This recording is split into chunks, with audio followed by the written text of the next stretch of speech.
StephTherapy911 and the Roll Call Room podcast present Steph and Nick's Straight Talk, Stop the Stigma. Join us every Sunday at 7 p.m. Eastern Standard Time on Facebook Live. It's real, it's raw, it's uncensored. And now, here are your hosts, Steph and Nick.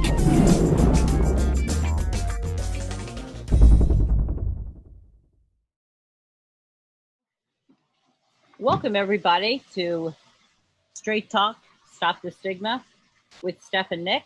I want to give a shout out. My co-host is doing some self-care. Very proud of him for practicing what he preaches. So it's going to be me tonight. And as I did last show, and Dr. Lou has asked, what's the deal with the pink headsets? He knows me. Pink would not be the color headsets he would have ever put me in. So again, I think it's important that everybody knows about the Wizard of Oz. So my first patient was a 64-year-old man that was mandated today. He was one of the nastiest men I had ever met. And after some time together, we realized that when you pull the curtain, it's just a gentle old man. Hence, the wizard was born. And then I realized at the end of the day, there's only one thing a cop wants to do. Go home, Dorothy. Most loyal canine, Toto, never left your side. And the cops don't know if they have the heart, the brain, or the courage to do what's going to be asked of them. Hence the Wizard of Oz. And my job is to watch over them. Hence Glinda. So anyway, that's the pink, trying to get some pink shirts too. Pink's normally not in the wardrobe, so I got the pink headset. But I want to tell everybody that's watching and that's going to be watching kind of what an honor this is. And Lou and I have an incredible relationship. Oh, before I get started, my bucket today, Dr. Schlosser has picked Blue Health, so that the bucket will be donating money to Blue Health, an amazing organization. So in my line of work, you end up working with people that do fitness for duties, and you listen to cops all day long that fear this. And today was probably the most important of the shows that we've done, and truly, I think for everybody listening, because of the fears that go along with the fitnesses. And over my 30 years, I've had truly the honor of working with different people that do the fitness for duties, but the relationship that gets established is kind of unique as a treating therapist and somebody who does the fitness for duties. So Dr. Lou and I have been doing this for quite some time together, and before him, the other individuals who work at IFP, the Institute for Forensic Psychology. So I want to give you, and I have to read because I'm over 50, so I can't see shit. So I'm going to... What a fucking surprise.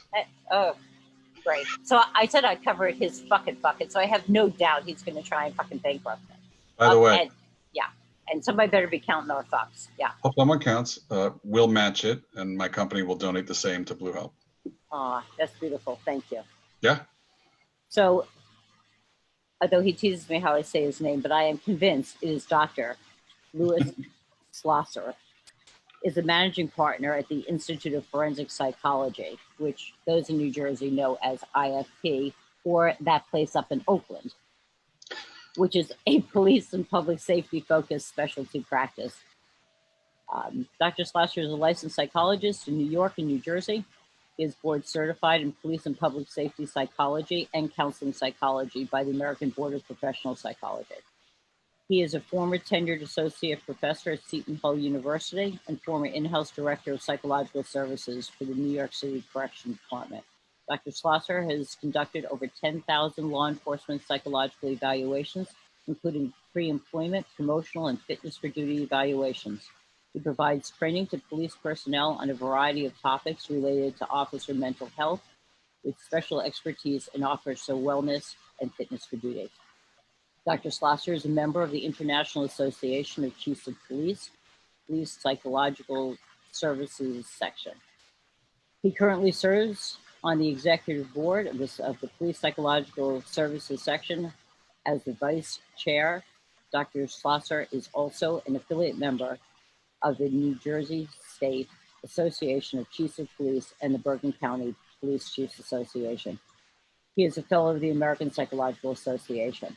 Dr. Schlosser earned his bachelor's degree in psychology, his master's in rehabilitation counseling, and his PhD in counseling psychology, all from the University of Maryland at College Park. Go Terps. So, Go Terps.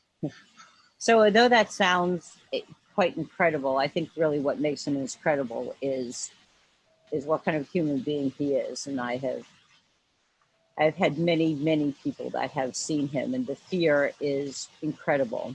And there's always lots of questions that center around fitness for duty. So whether it's the hiring process, I know there's so much going on with, how you handle medication, how you handle people that are in therapy. So I want to just kind of go over with you how much you're actually aware of the fear, and quite honestly, departments using the fitness for duty as a threat, therefore setting this up for an incredibly difficult meet and greet when you see the officers. Well, first, let me just say thanks, Steph, for the warm introduction. The admiration is mutual. Thank you. Proud to call you a colleague and a friend. So the fear is real. And I think the fear comes in two parts. One is from an old school way of thinking by chiefs, which we are slowly changing, that the fitness for duty is a way to get rid of somebody. And I know historically that happened. That was definitely a thing where if a chief wanted to get rid of someone, or they had it out for them, they would send them to the shrink, and the shrink would kind of do a little, I dream a genie, and woof, there he went. Yep. For one, so that's one part of it. And like I said, that's not what the point, and we'll talk about the purpose of fitness for duty. That doesn't happen anymore. The other part, of course, is that cops are worst case scenario thinkers, right? And so when an officer comes into the office for fitness for duty, regardless of the reason they're referred, even if the department says to the officer, hey, we're just worried about you, we want to make sure you're okay and try to get you some help, they worry about that worst case scenario. And at some point today, I'll give the statistics from research we've done on fitness for duty to really, that's the facts part. So Absolutely. Folks can understand the reality of fitness for duty. And let me give the one big one that'll, be a big exhale. 94% of officers who come to see me or come to our office are returned to duty, right?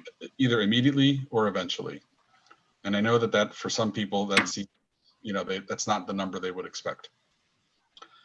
So, and we'll of course delve deep into the numbers.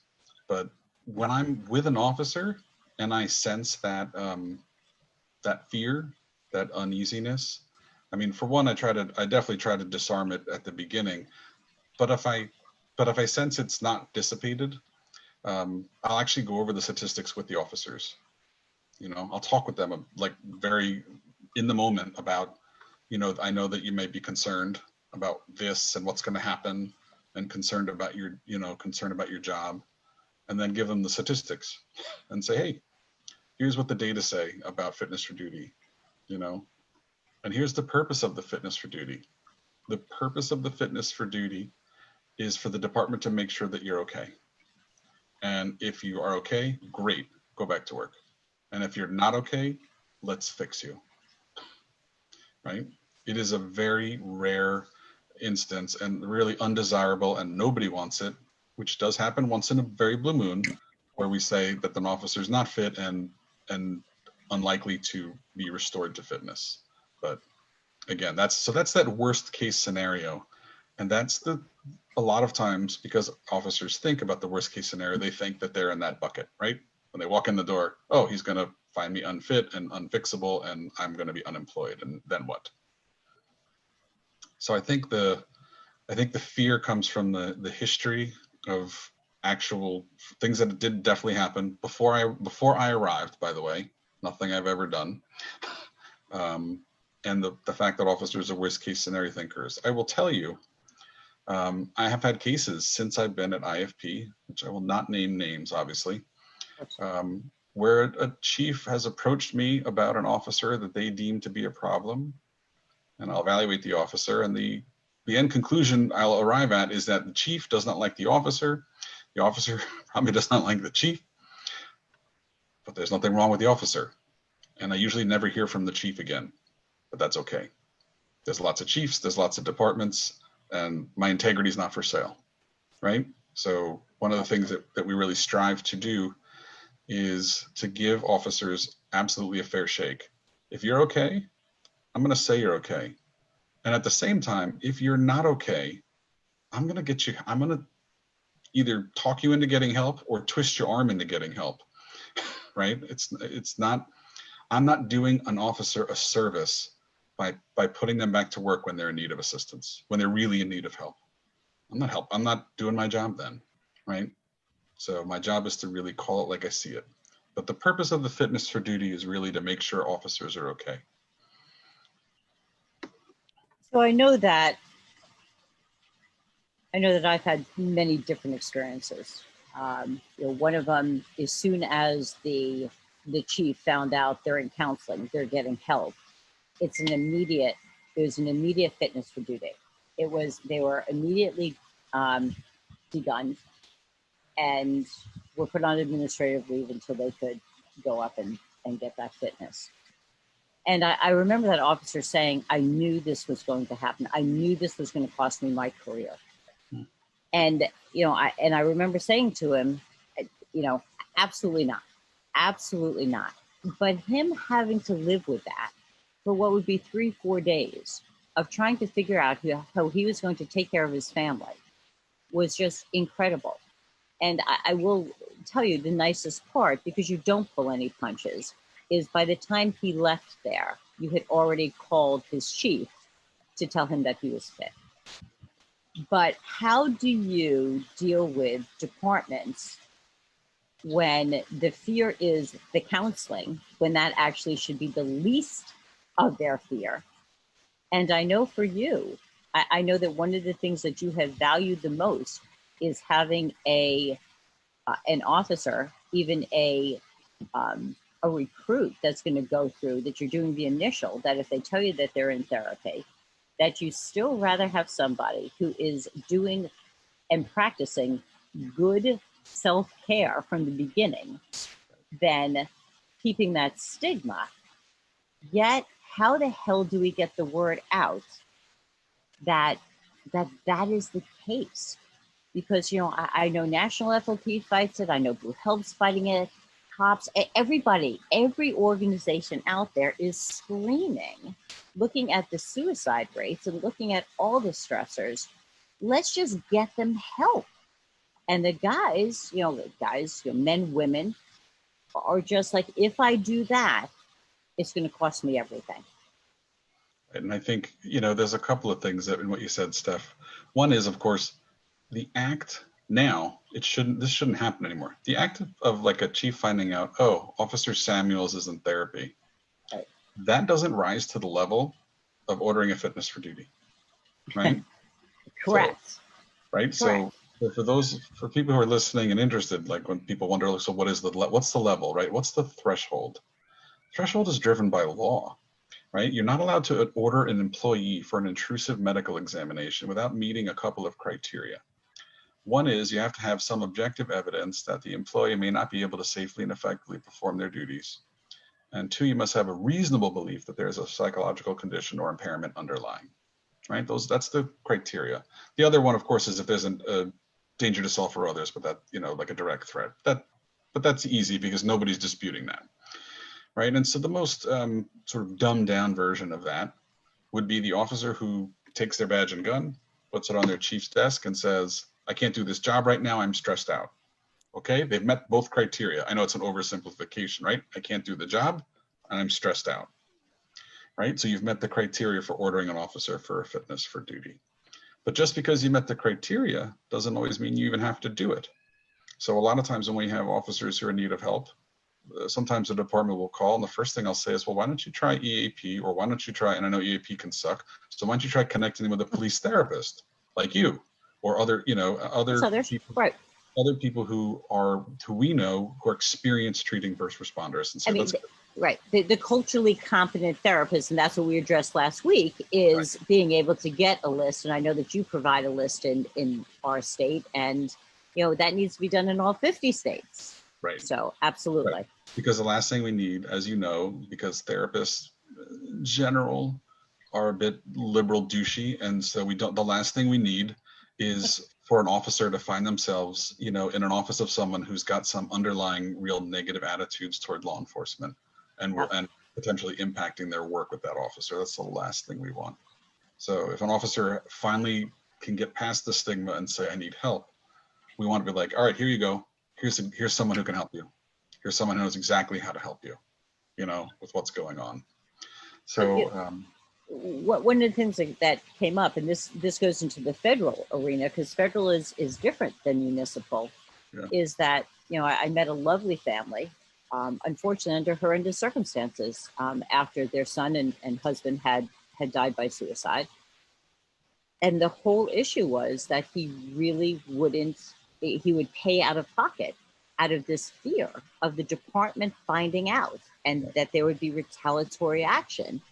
And at some point in time, and finding the right therapist, it's just, there's these layers that we have to figure out how to remove. And I remember many years ago, so I'm going back probably 25 in my career, with Irvin Guller, so the founder of IFP.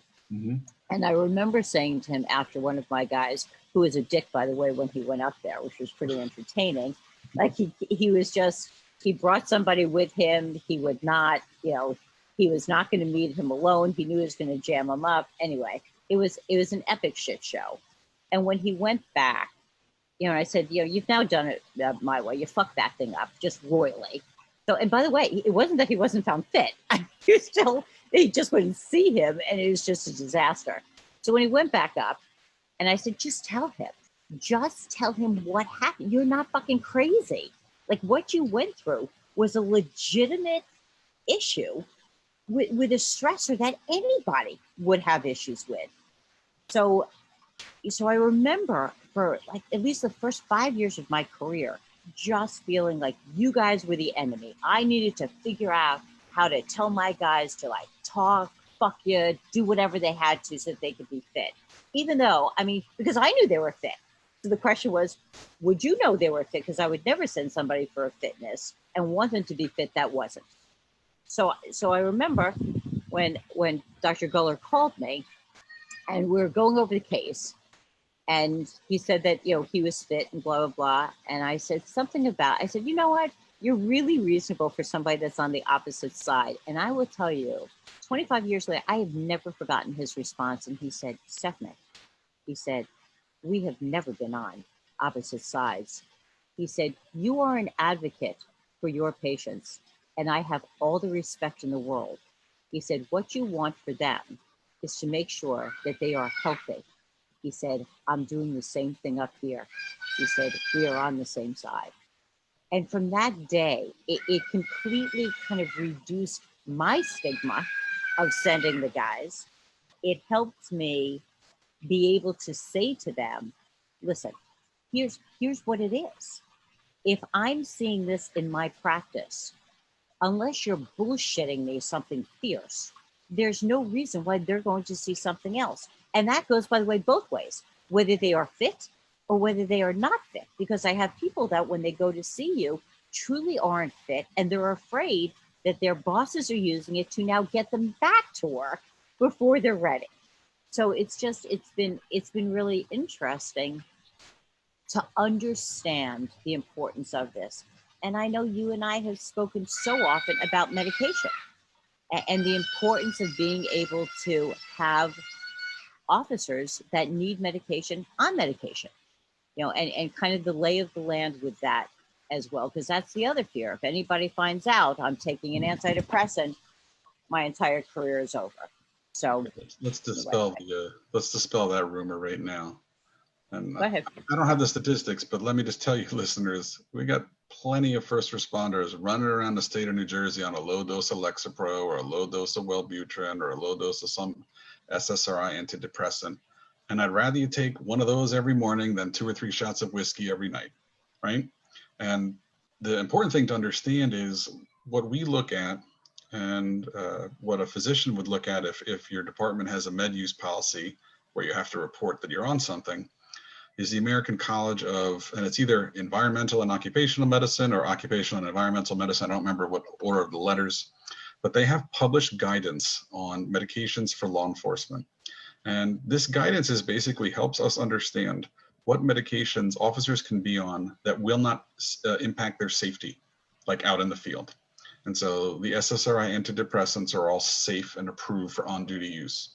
An example, of course, of a medication that would be like a benzodiazepine, like a Xanax or a Valium, right? Because if you've ever had to take one, then you know how sedating it is, and you wouldn't want to be out in the field with that in your bloodstream. So, because it would compromise the officer's safety. But isn't there a certain amount of that they can still take it, but they need X amount of hours prior to the time they're on duty? Is that accurate, or am I? If they're using benzos, right, some will say at least 8 to 10 hours, prior to the beginning of your shift. But let's be honest, a benzodiazepine, as you know, Steph, is not a long-term solution for managing anxiety, right? It's quite frankly like taking a couple of shots of whiskey in pill form. It has pretty similar effects on the brain.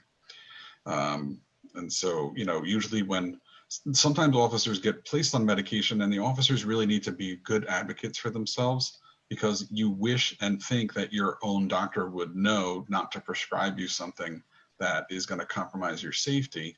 But there have been times I had an officer who was on, I forget the name of it now because I'm getting too old, the medication that take you off opioids. Suboxone. Suboxone, thank you. You're welcome. And the doctor put him on Suboxone and didn't say anything about the fact that he shouldn't be at full duty while he's on the Suboxone. Because Suboxone is in that R category. You shouldn't, it's sedating. You shouldn't be at full duty until you come off of it. But the doctor didn't tell the guy that. And so as soon as I found out, I was like, look, dude, you got to be off duty for a little bit until you can get off the Suboxone. It's not a punitive thing. It's a safety thing. And I would definitely want officers to understand that. It's not that we want to keep you from your job. It's that we want to keep you safe when you're at your job. So I'm going to piggyback on the Suboxone, because this is a huge issue for me. Huge issue, both personally, professionally, and in my soul, is that the Suboxone, people wrongfully believe, is a opiate blocker.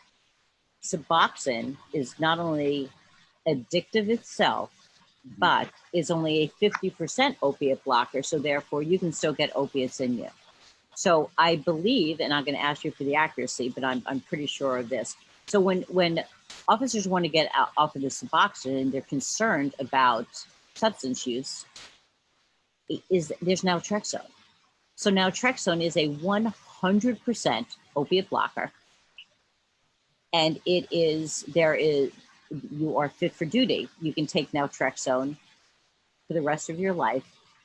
There's all sorts of guidelines. I'm not a psychiatrist, but naltrexone is a 100% opiate blocker. And for those people that don't know what naltrexone is, everybody knows what Narcan is. So Narcan is, pop you right out. For officers, that tell the story, is unpleasant because it puts you into precipitated withdrawal immediately. So naltrexone is the pill version of that. And Vivitrol is the injectable 30-day form of that. So those are all drugs. So when somebody doesn't want to come off of the Suboxone, then I have to wonder what else is going on. And the other thing that they have done the studies on naltrexone to find that it actually stops the cravings or deals with the cravings of alcohol. So it really has been a phenomenal drug. Yeah. Well, and so part of it, Steph, is the with the Suboxone I have found. Again, this is anecdotal, so I'm sure they're good addiction specialists.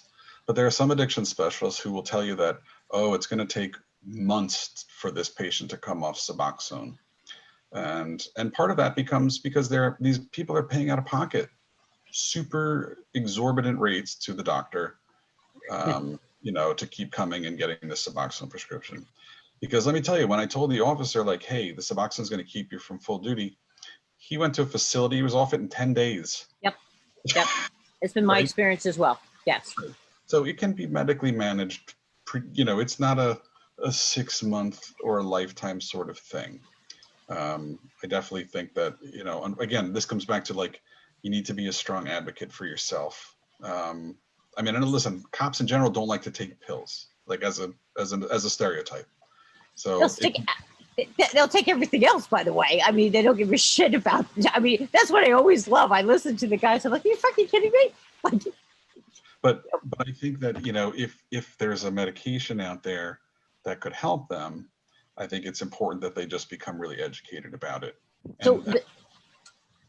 So my concern is, and we've got somebody who asked a question, is how do departments look at law enforcement taking antidepressants? So it's not just the officer, but now you've got the drug tests. Now you've got a department. Now what the hell happens? So it's a great question. So if you're a police leader out there listening to it and you don't have a medication use policy, you should.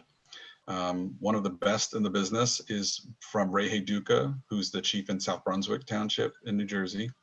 And they've got a really great system set up with the med use policy where the officer indicates if they're on something, and it goes in an envelope and it goes to the township physician so that the department doesn't actually know what they're taking. The township physician evaluates whether or not whether or not the officer needs to be off for some days or on light duty, or no, it's completely fine.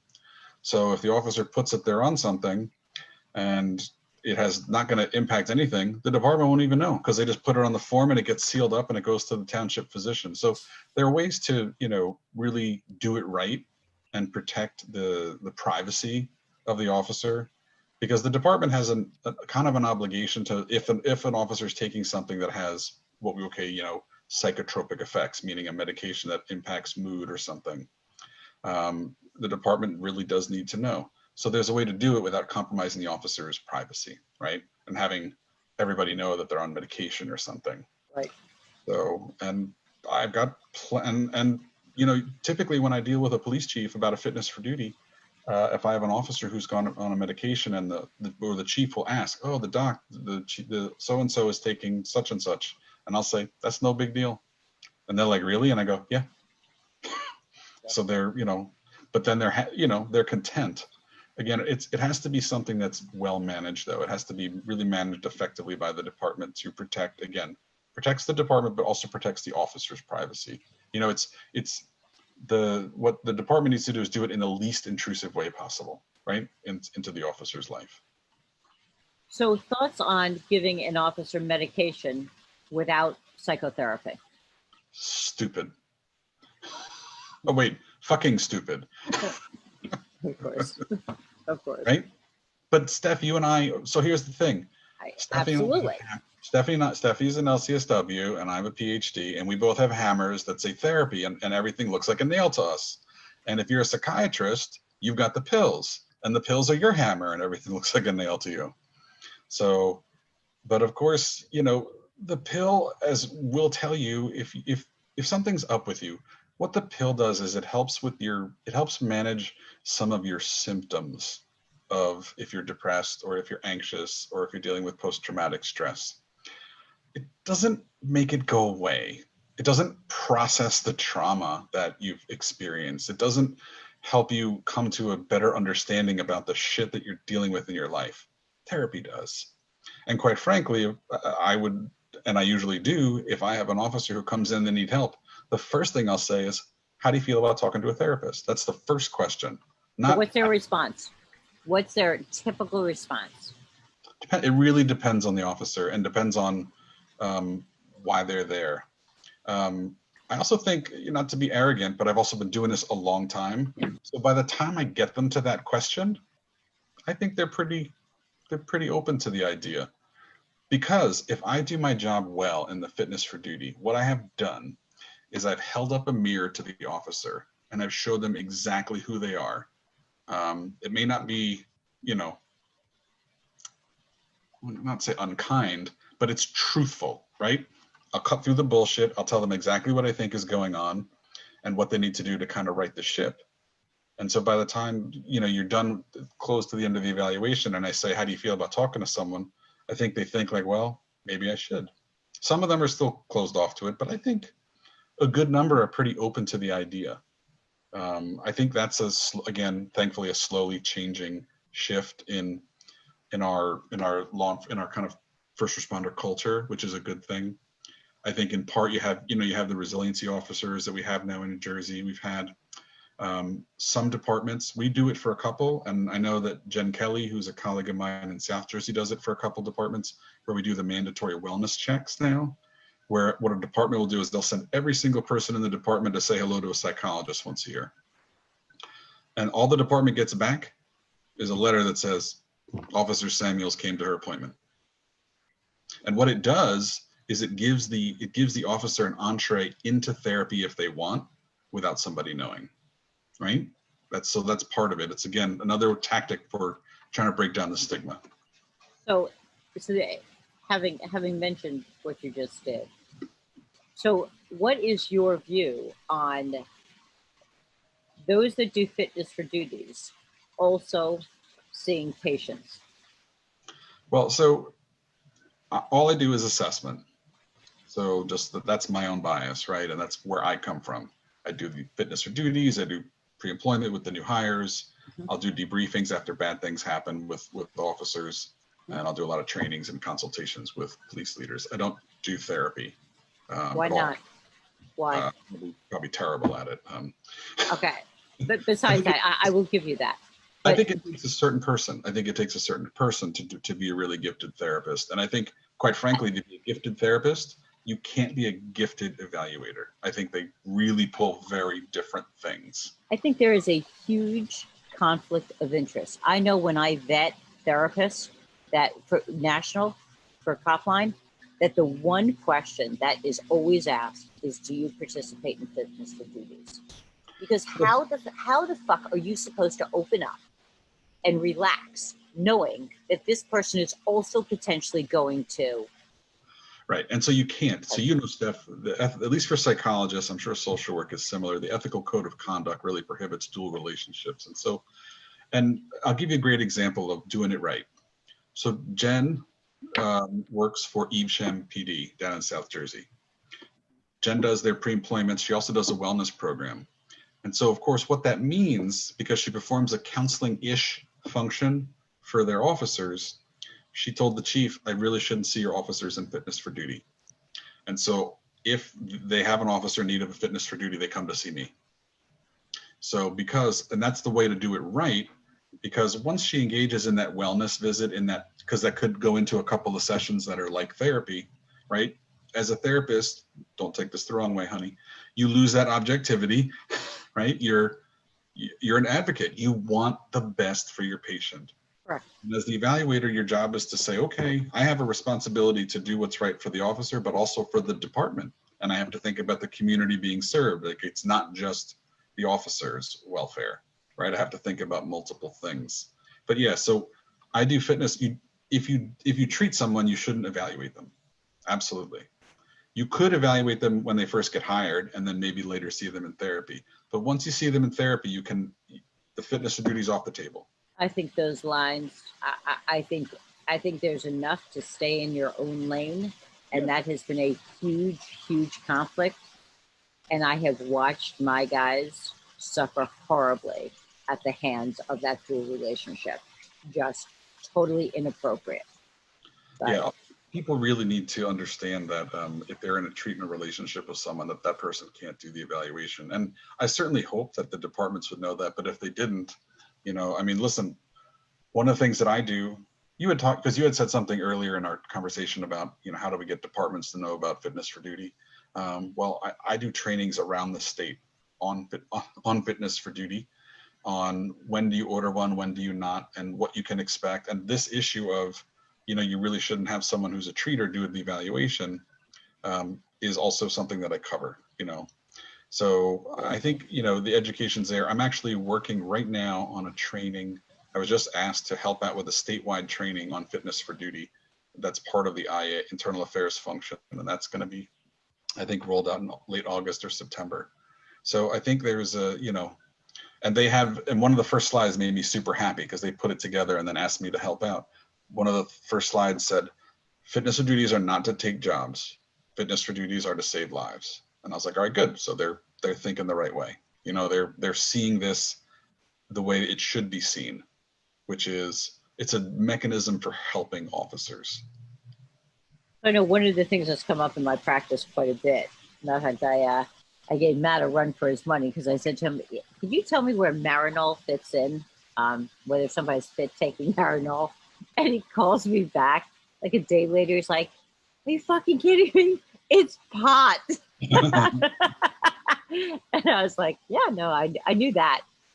So now with the legalization of medical marijuana and post-traumatic stress disorder being one of the diagnoses that has been approved, I have a lot of my cops that are still active that say this would be great.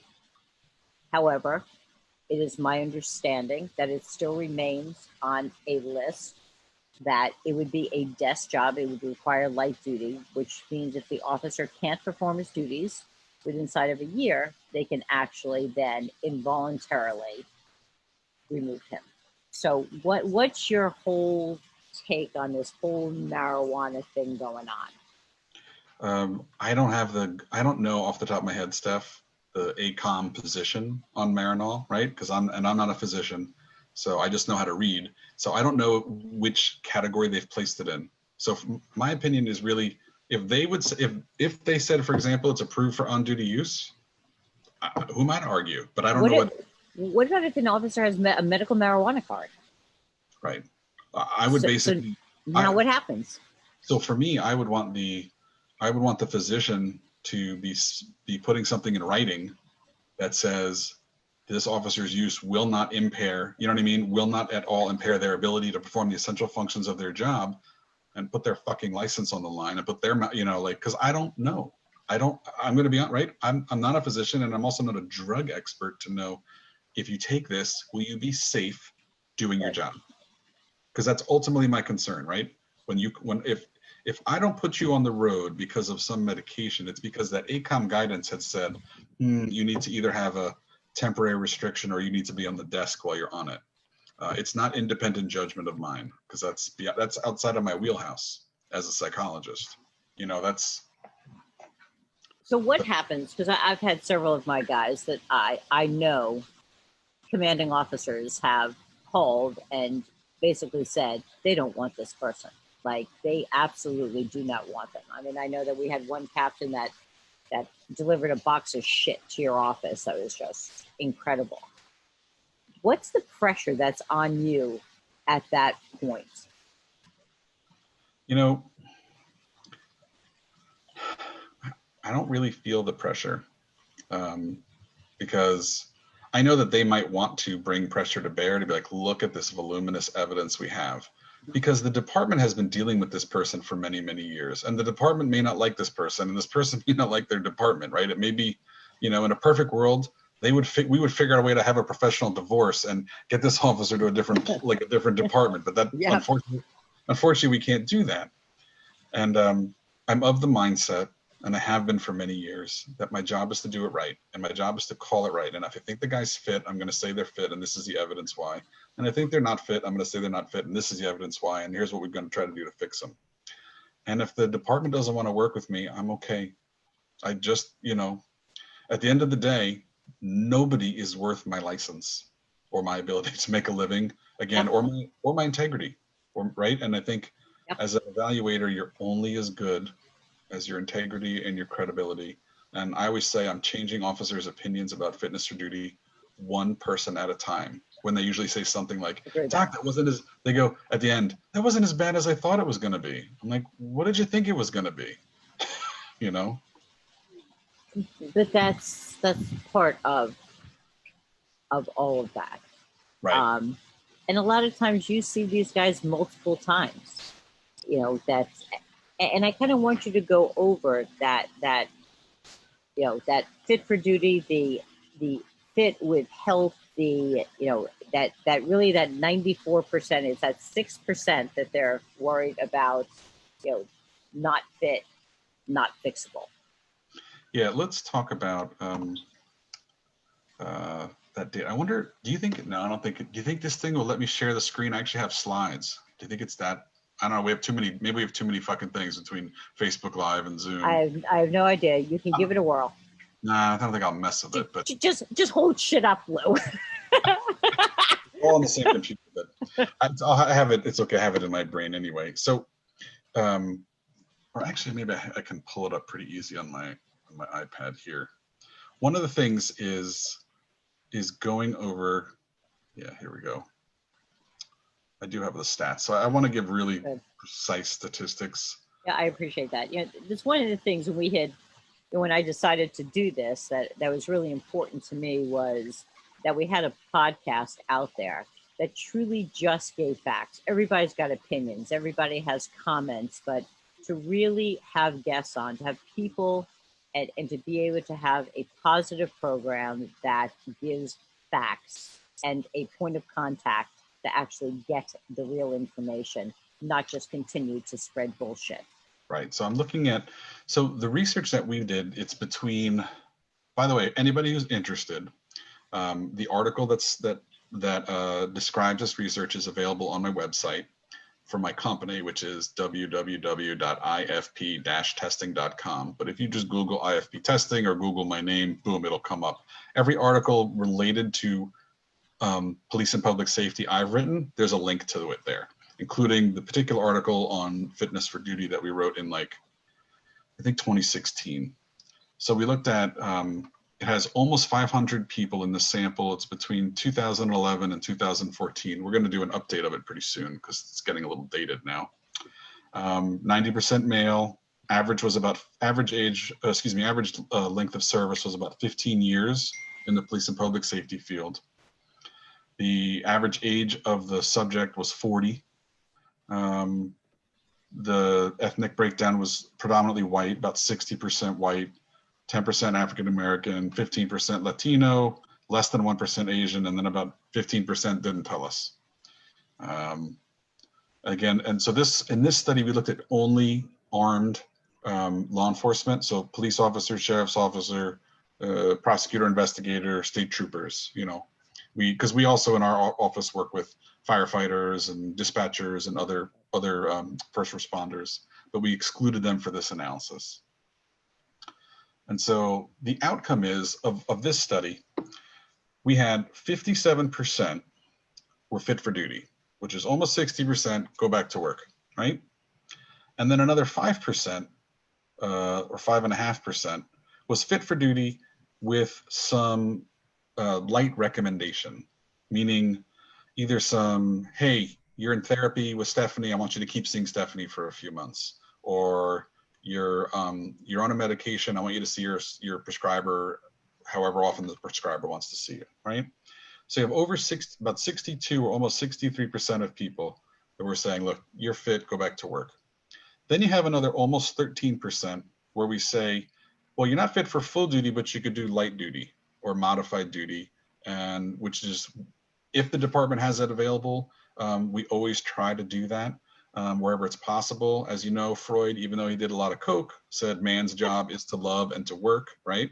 And so, of course, we feel good about getting up and going to work. So if there's a way we can have an officer at work while they're, for example, maybe getting treatment or something is happening, we'll do that, right? Then you have another, it's about 18.3% that we said they were not fit for duty, but can be fixed, right? So we're basically saying like, or have the possibility of being fixed, you know, they're basically saying like, hey, you need a break in service, let's get you some help, and then we'll see you on the back end, hopefully with an eye of returning you to work. most common thing would be, an officer who gets a DWI, right, before they maybe enter alcohol treatment. Although typically what happens now is the PBA will scoop them up and send them to Florida, and I'll see them on the back end, which is fine. Because if I saw them on the front end, I would say the same fucking thing. I would say, go to Florida or go to treatment somewhere, and I'll see you when you're done. Treatment somewhere. I got a huge case of the ass with Florida shit. But anyway, okay. Go ahead. Anyway, and then last is the worst case scenario. So in this study, it was 5.7%, but just right, 6%. So again, we've already gone through all the others. 6%, we say you're not fit for duty and you're unlikely to recover, which of course, every single fucking cop that walks through my door thinks that they're in that 6%, right? Because that's the worst case scenario thinking. Yep. Of that 6%, a third of those officers are officers who are involved in bad shoots or some bad incident. They're really messed up and they want out, right? And they come in, and I write a report and help them get their 2/3. We help sign them out. Yeah. So it's really only 4%, or four out of every 100 cops, right? And this is a group of almost 500. So now you're talking about 15 or so people that were unfit and unfixable in a 3 to 4 year period, right? It's good to have that reality injected, because again, it helps and I've even had officers say, well, Doc, when you put it like that, I like my odds. Right, of course. I'll take those odds any day. And the truth is, those officers that are in that unfit, that 4%, are typically officers we've seen multiple times, who've had multiple chronic problems, but also have had multiple courses of treatment. Because of course, the thinking about a fitness for duty is follows. And every time I teach about it, I always say this. First question is the officer fit for duty, yes or no? If the answer is yes, go back to work. If the answer is no, the very next question I ask myself is, can the officer be restored to duty in a reasonable period of time? And then, because think about it like a lawyer would. If I say you're unfit and unfixable, the lawyer's first question is, Dr. Schlosser, what attempts at fixing officer so-and-so did you make? And so the whole goal, of course, is if an officer needs help, is to get them help. So now an officer isn't fit. Do you take his or her firearm? Hey, I don't do it, but I will tell you that when an officer is sent for an evaluation, the standard course of action will be that an officer is disarmed and placed on administrative leave pending the evaluation. Now, there are instances where an officer being disarmed will be counter to their mental health. And I'm thinking of a case in my head, which I think was your guy, but probably. It's happened a few times. Did we fight? What? No, we agreed. We didn't fight. No, but I've had officers where the officer wasn't fit and they was getting treatment, but I said to the department to disarm this officer is not a danger to himself or others, and to disarm this officer after he had been involved in a shooting would be to make the officer feel naked and vulnerable, and to really be working against the officer's mental health, quite frankly. And so I think the departments usually take the weapon as a matter of course because of risk management and because of lawyers. Right? And that's sort of a typical thing, that they don't want you out on the road and they don't want you using the department firearm. They don't care if you kill somebody with your own gun, but don't do it with the department's gun. And they don't care if you kill yourself with your own gun. I mean, that's the other side of this, is that if you're going to take a firearm, then you need to look at. Steph, the good news is, I will tell you that that's changed too. So over the years of doing this, one of the things I've because I work very closely, as you know, with the departments when there's an issue, especially when there's any concern about safety for the officer. Absolutely. What we'll say to the department, because departments handle things differently. Some departments say, Doc, I can't take his personal guns. And other departments say, well, we'll just scoop up all the guns. And usually what I say to them is, if you can't take his personal weapons, say to him, hey, let me just hold these in an abundance of caution while you're going through this. Like, we're concerned about you. And I typically have gotten good news on the back end that the officer has been like, okay, no, It's that stigma. It's that de-gunning that just holds so much weight. And when you have to take a firearm, I know. I mean, people have always. I've had many questions of, have I ever, removed firearms? The answer is, I have had officers that have safeguarded their weapons with other people that I have been in contact with to make sure that those weapons have in fact been safeguarded. I've heard that before too. I had an officer say to his department, "Hey, my dad, who was a retired from somewhere else, has the weapons. Great, and he's got them in his safe or whatever." It's not about punishing; it's about safety. But I understand the point you make about how someone feels, the emotion attached to the act of being disarmed. But the disarmament is every cop that's going to perform the duties of a police officer must do so with a firearm. So as soon as you remove that, you have now removed his ability truly. And that hurdle, that psychological component that says, I'm never going to be able to come back. Like he's just saying it's temporary. And I know about the hypervigilance, which you're going to tell me is paranoia. No, Steph, I'm going to tell you it's the catastrophizing. It's the worst case scenario thinking. It's the what's the evidence that you're never going to get your gun back, right? I mean, I know that's the thought that pops in the mind, Correct. But no. So I go back to, if someone said, well, I'm never going to get my gun back, I'll say, well, I'll call bullshit, because I'll show you the data that shows that 94% of people go back to work. So where are all these people that are not getting their guns back and not getting their jobs back? But part of it becomes a perception too. There's this perception that, absolutely, right? Fitness to duty is a 4-letter word. It belongs in the fuck it bucket, But I think part of what I want to do, and why, like, be coming on this with you and doing the training and trainings around the state, is to educate people about what it is and what it isn't, and then to do it right. Because of course, in my practice, there are some doctors who work for me and who I supervise and who I train, and say, basically teach them the same thing. Fitness is not a game of gotcha. You're not the Chief's hatchet man. And if you're thinking that way, you're fucking thinking about it the wrong way. And that's not what we're about. Because like Irv said to you, I would never want an officer to think for a second that I wasn't pro law enforcement.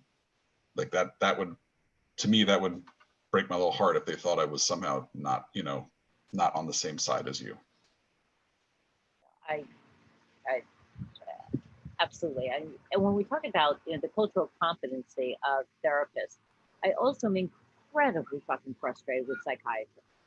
Yes. With people that and medical doctors who are medicating and then say, well, there's nothing out there that tells me what is okay and what isn't okay. That is your job. If you are seeing a certain type of patient, and if you're seeing a stroke patient, I would like to believe as a psychiatrist that you're going to make sure that there is no contraindications with any medication that they're on, and that you do your due diligence and call their medical doctor to just review the medication you put on. So I also get frustrated with seeing medications over medicating, quick flipping of meds, and just almost no accountability in that field as well. So, we all want our jobs to be as easy as possible, given an incredibly difficult job. Yep. And having the right tools and the right people, and getting the political bullshit out of it, where, well, this one, is friends with this one, so therefore this is where we refer to, the union supports this program. I have always said, give me the best program and I will refer. I don't care who runs it, who owns it, who doesn't own it. That has nothing to do with it. And integrity is everything. I mean, truly, truly everything. And once we start to be bought, we're done. Well, and for me, I have officers who, I know that you have talked to me about LEADER, yes. The LEADER program up in Massachusetts. There's also Sierra Tucson out in Arizona. Yep. And other facilities that I can't think of off the top of my head. We have first responders out west that are actually getting stuff back east. phenomenal, phenomenal. I've Have had a couple guys go through Warrior's Heart in Texas. It was in Texas. Who were military and are now first responders with great success. So yeah, I mean, I think again, the take-home message for officers is there's a lot of choices, which is good. Very specifically to try to help them. There isn't just, I mean, I had an officer who asked for help. He was going through a divorce. A very enthusiastic union rep said, "Oh, you need help? Send him to Florida." Yep. Florida sent him back. He came to see me, and I gave him a number of a therapist. And I said, I put him back to work, and I said, "Here's a therapist that you can talk to who understands law enforcement families, and can help you. And if you want, and if they wanted couples counseling, great. But if, really it was, he wanted to talk to someone about what was going on. Simple. So sometimes I think departments, listen, I'd rather they go too much than not enough. But sometimes it's about knowing how to offer the right kind of help. So. And by breaking down the stigma, by really understanding what a fitness for duty is, for understanding really what therapy is, and being able to see faces, do you look like the guy that's doing a fitness for duty? Jesus, you just got off a bike. Half the time you're mopping up your goddamn forehead here. Oh, I've been sweating like crazy. It's super hot down here. It's 90 degrees. Pay the fucking air conditioning bill, Lou. I have the air conditioning set to 70. It's just taking forever to cool down. So, I think one of the things that's important to know also is that I wrote an article last year about, you remember this, about how to reduce stigma. It's called You Have to See the Psych. And the premise behind it is that also it's available on the website. It's a nice, easy read. It was in the Chief. The premise is that the system is set up for cops to be not trustful of shrinks, right? Their first interaction with a shrink, pre-employment, I got to get past the shrink, right? They get involved in a shooting, I got to get past the shrink to get back to work. They get sent for a fitness, I got to get past it. Like they don't ever view the shrink as helping them. They always view them as helping the agency. And so offer a number of ideas for how officers can be, to reduce the stigma, how shrinks, because shrinks sometimes we fucking suck. Not us, you and me, but some of them out there are terrible. Then of course what departments can do to help break the stigma as well, so that the officer when the officer gets sent for a fitness for duty, they don't think it's the end of the world.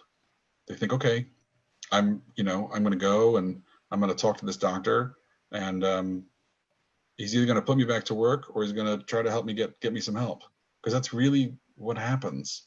The cases of the unfit and unfixables, they're the worst. I don't want to be involved in litigation. I don't want to be involved in a protracted, drawn out fight. If we can fix you, we're going to fix you. I think I had a guy I sent to you. I think you saw him, Steph. He was a guy who'd been involved in 3 different domestic violence situations with 3 different women. I think you recall this person.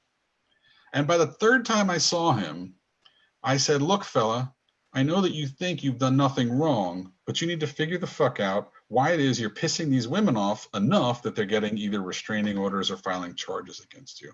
Because you're not going to get another bite at this. The department's going to say, fuck it. And he went to counseling and I think really turned his fucking life around and turned his career around. And so. Yeah, he hasn't seen your ass again, that I know. Well, that's for sure. And matter of fact, you told him, I better not see you again. So he talks about that. Sometimes it takes a little bit of tough love, which you're no stranger to, and letting an officer know, like, sometimes I'll see them, when I see them a second time, I'll say, like, look, you don't get 3. Like, so kind of, I always tell officers when they're in the office, I say a couple of things. One is this: when you get hired, you have a safety net. You assume that you're going to do right and they'll do anything for you. When you fuck up, you cut that safety net a little bit, right? But you can fix it. You can retie the knots. You can kind of get it back. The other thing I tell officers all the time is this: the shit that happened to you are pages in the book of your life. And you can't rip out the fucking pages, but you can write more chapters, and certainly whatever happened that you aren't proud of doesn't have to be the title of your fucking book. Right? So, in wrapping up, what is it that you want to kind of close with for those that are watching now and that, hopefully they're going to view for the next week, 2 weeks or whatever? I think one of the most important things, like we've said, is if you get ordered for a fitness for duty, I want you to understand that the sky isn't falling and that the world isn't ending. That it means it's certainly if you're coming to see me, it means that the department is concerned about your welfare. That's really what it's about. And a lot of times when I talk to departments and they have a concern about an officer, I will tell them, hey, when you order the guy for the evaluation, why don't you make sure you let him know, like, listen, we're doing this because we care about you and we're concerned about you, to try to anticipate that negative perception or that concern, like, oh, I'm being sent for a fitness for duty evaluation, right? To understand that it's kind of a, it's more normal than you think. It happens pretty regularly. And it usually means that, hey, maybe your work-life kilter has gotten a little out of balance and we need to do something to fix it. Because usually that's what it is, right? Usually it's you're working too much. You have, typically you have problems in one of 3 areas, right? You have problems in substance use, fucking people you're not authorized to fuck, or financial problems, right? Those are all 3.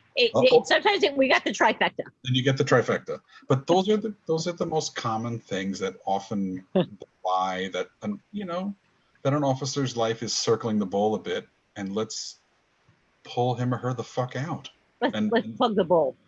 Yeah, or plug the bowl, whatever it takes, because at the end of the day, I want you to understand, if you're out there listening, police psychologists started working with law enforcement because we support you too. Like, I don't want them to think that we are your adversary. That is like I said, that would be the worst possible thing, to think that we're the enemy, because that is just not the case. We support you, and we're here to make sure that you're safe, and that if you're not well, I'm going to tell you what you need to do to get well, which might often be, hey, go see Stephanie. She might yell at you a little bit, but you probably fucking need to hear that then. Maybe. You might yell at them, maybe. Quite the reputation. And I guess people should know, if they have questions about fitness for duty, I'm open to talking with them. I had a unique experience where I had an officer who was receiving treatment, wasn't happy with the treatment he was receiving, and was concerned that because he is sort of down the road of that treatment, that if he stopped it and started something else, it would be seen unfavorably. Well, it comes to be that person knows somebody that I know, because the world isn't that fucking big, and that person connects me with the person. And I said, look, you're going to see me in a couple of weeks, and I'm here to tell you that if you're not getting what you need from point A where you are, then let's get you to somewhere else. I don't want you to keep going to something that's not helping you. And that is so important, is that, no matter how great somebody says a therapist is, it doesn't make a difference. If that's not the fit for you, damn it, find the fit. Because Joe shit, the ragman, can't do this. But more importantly, you're going to be, with the general population, maybe you'll take your shirt off and your pants. But when you're in therapy and you're in good therapy, you're getting down and dirty. It's, and you've got to be comfortable to be seen naked, not physically naked. I just want to throw that out there. But to bare your soul, because that's where work gets done, in the soul. And I tell officers also, the other thing I say when I say, how do you feel about seeing a therapist, is then I say to them, okay, if you're going to start a therapy relationship, you need to understand this. If you give a new therapist 3 visits, right? Because the research shows that the working alliance is pretty well formed by 3 visits, and the working alliance meaning the working relationship between the therapist and client. So if you're starting a therapy, you're listening to us and you're starting a therapy relationship with someone, by the 3rd visit, if you don't feel comfortable with that person, don't make a 4th appointment, because the research shows it's probably not going to help you. I don't care if everybody says that they're Sigmund fucking Freud, right? Like, it's all about fit. When you go to a surgeon, you don't care if the surgeon's an asshole. You want the one who's most technically proficient. Therapy is a different ball game. Most therapists are technically proficient enough. It's about the fit. So I can't thank you enough. I mean, having you on is just phenomenal. I look forward to having you back on. And Happy to do today it. was a little dicey without Nick here. I'll tell you, my right hand and my left hand are Robbie Curtis, who has been our media relations coordinator. We give him all these important positions actually for Copline, and has truly been my right and left hand since December 6th when I met him. I mean, just phenomenal. Right?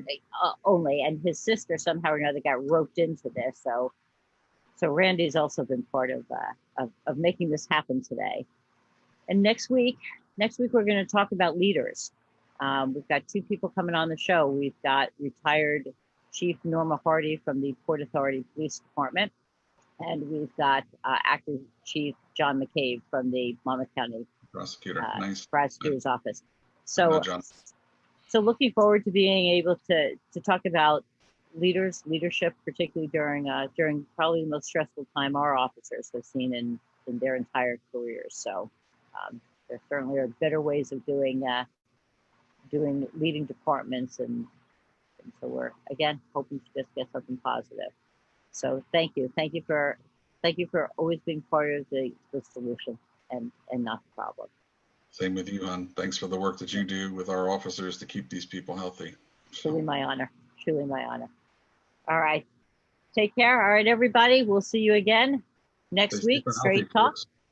Stop the Stigma with Steph and Nick, 7 p.m. on Facebook Live, Eastern Standard Time. All right. Bye-bye.